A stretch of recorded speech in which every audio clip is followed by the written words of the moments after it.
I've made this recipe over 100 times, and each time I make it, my arepas turn out perfect. To me, a perfect arepa is crunchy on the outside and soft and pillowy on the inside.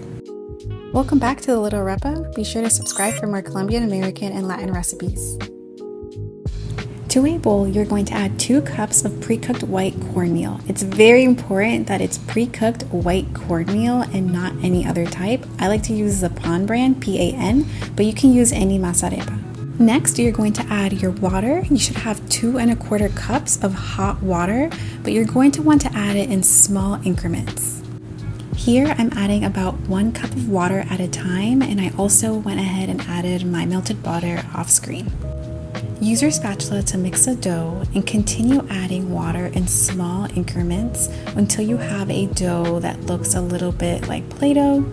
Here you can see that the dough is coming together, but it's not quite ready. Continue mixing so that you can try to get all the water and flour incorporated. The goal is to not have any more dry flour left. And then when you're ready, go ahead and add your salt. Now that the water is not hot and the dough is a little bit more manageable, let's go ahead with our hands. This is actually the best way to combine the dough and water, but we just didn't want to do it earlier because it was still a little hot from the hot water. Continue mixing with your hands. I know that I need to add a little bit more water, so I'm going to put a splash and I'm going to continue mixing with my hands. Again, you want to mix until there's no more dry flour and that the dough resembles Play-Doh. Next, we're going to add cheese. So add 1 cup of shredded cheddar and 1 cup of shredded mozzarella cheese. It's really important that you hand shred your cheese and not buy the pre-shredded type of cheese. Because the arepas have such few ingredients, you really want to make sure you're using high quality ingredients so that you have maximum flavor. Continue mixing with your hands and add another splash of water if needed. Continue mixing the dough with your hands to get the dough nice and to set it into that texture that you're looking for. By this time, you may have added about 2 cups of water, so you can decide if you need to add that last 1/4 cup of water or if you're done and your dough is set.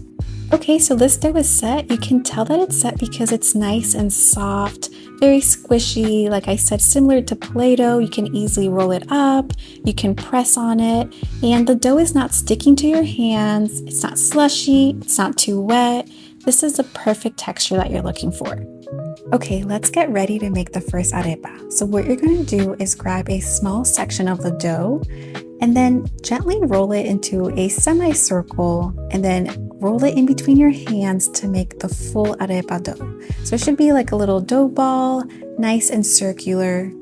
I typically just pull little sections of the dough and create my dough balls, but you can of course weigh it as well. I weighed this one just to show you, and it was about 58 grams. I find this to be a really good size, but again, you don't have to do this step. This is just to show you in case you wanted to weigh it. Now that you have the dough ball, you're going to press it in between your hands to create a flat disc that will ultimately be the arepa shape. The arepa should be about 1/2 inch thick. I find that anything thinner creates an arepa that's too crunchy, and anything thicker is hard to cook through. Make sure that your arepa is a perfect circle and that the edges are really smooth. And when you're inspecting it, if you see any kind of cracks, sometimes the dough can dry out a little bit while you're handling it, like this little spot right here. You can just put water on your finger or on your hand and rub it out. Next, add butter to a nonstick pan and then put it on medium heat and add your arepas. Be sure to not overcrowd your pan with too many arepas or they might not cook properly. Cook each side of the arepa for about 7 to 9 minutes. It will really depend on your unique pan and on your stovetop, but 7 to 9 minutes seems to be a good number on all the times I've tried this recipe. I like to give them a little wiggle just to make sure they're super buttery underneath and to prevent any sticking in the future. While the arepas are cooking, you do not need to touch them or flip them, just kind of let them cook.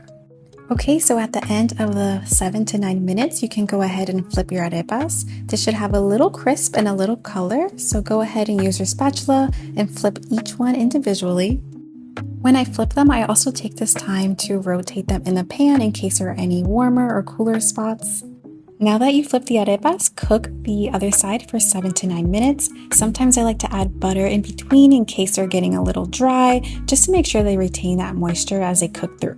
The second side of the arepa sometimes cooks a little faster just because the pan heat gets a little hotter, so just be sure to monitor.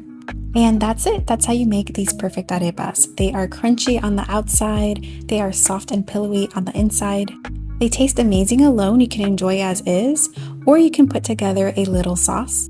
I am serving them here with ají pique or Colombian hot sauce. I think this pairs really nice, the little freshness and spiciness of the sauce with the cheesy and just crunchiness of the arepa.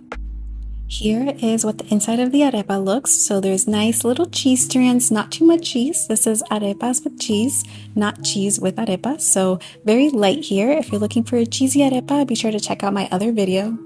These arepas are best enjoyed fresh while they're still hot, but if you like to, you can also freeze them. When I freeze them, I usually heat them up for about 30 seconds in the microwave to thaw them and to heat them up again, and they taste really great. And that's how you make arepas. If you want more delicious Colombian American or Latin recipes, hit subscribe and visit thelittlearepa.com for full recipes.